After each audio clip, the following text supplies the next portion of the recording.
Discipline feels impossible for a lot of people, and most assume it's because they're lazy, weak, or lack willpower. But that explanation is not only wrong, it's harmful. The real reason discipline feels so hard has nothing to do with your character and everything to do with how your brain evolved. You are not failing at discipline.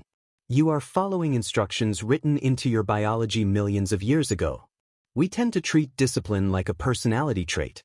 We look at people who wake up early, work consistently, and stay focused, and we assume they were born different. As if discipline is something you either have or you don't. But that's not how it works. What separates disciplined people from everyone else isn't motivation or grit. It's how two parts of their brain interact. On one side, you have the prefrontal cortex. This is the part of your brain responsible for logic, planning, long-term goals, and self-control.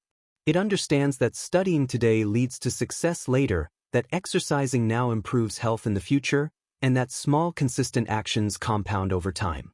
This is the part of your brain you identify with. It's the voice that says, I should do this.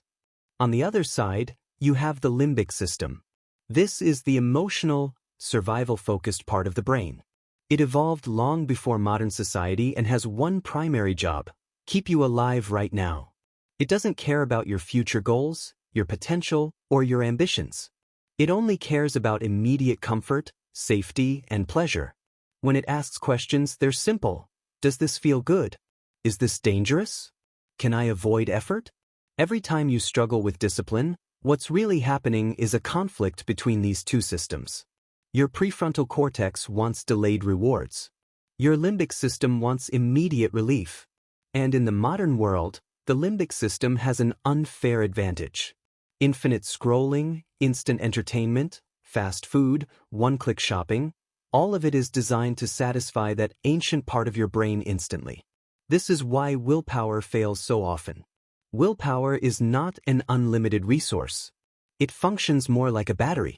You wake up with a certain amount of mental energy, and every decision you make drains it. Resisting the snooze button, dealing with stress, choosing what to eat, responding to messages, staying focused, all of these consume willpower. By the time evening arrives, most people aren't undisciplined. They're depleted. This is why you can be productive in the morning and completely exhausted at night. It's why you promise yourself you'll work after dinner and then end up doing nothing. You didn't suddenly become lazy. You ran out of cognitive fuel. Discipline isn't a muscle you flex harder. It's a budget you manage.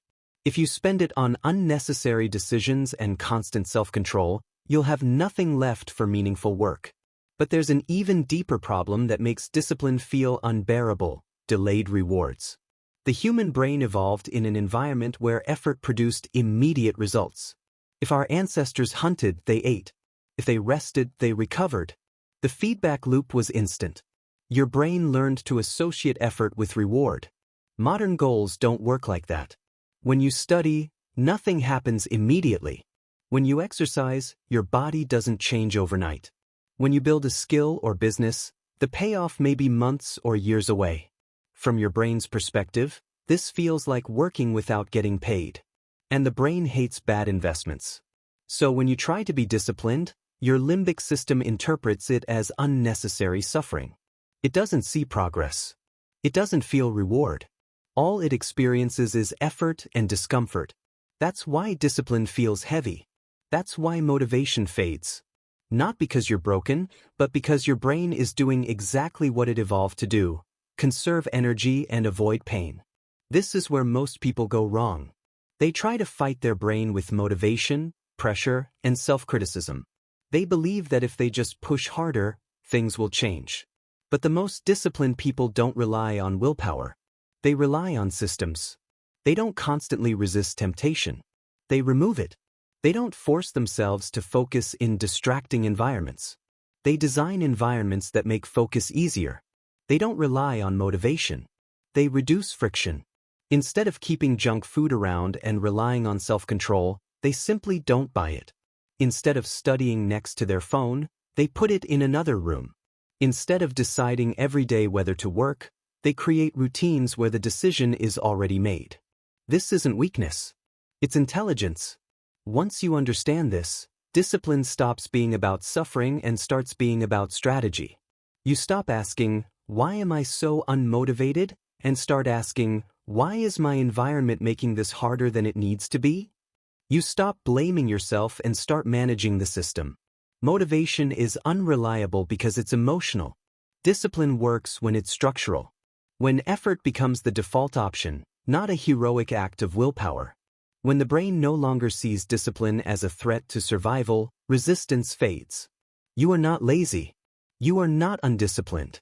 You are wired for a world that rewarded immediate action, not long-term planning. Once you understand how your brain actually works, you stop fighting yourself and start designing around your nature. That's when discipline becomes sustainable. Not because you changed who you are, but because you finally understood how you work. If this helped you understand your mind a little better, subscribe.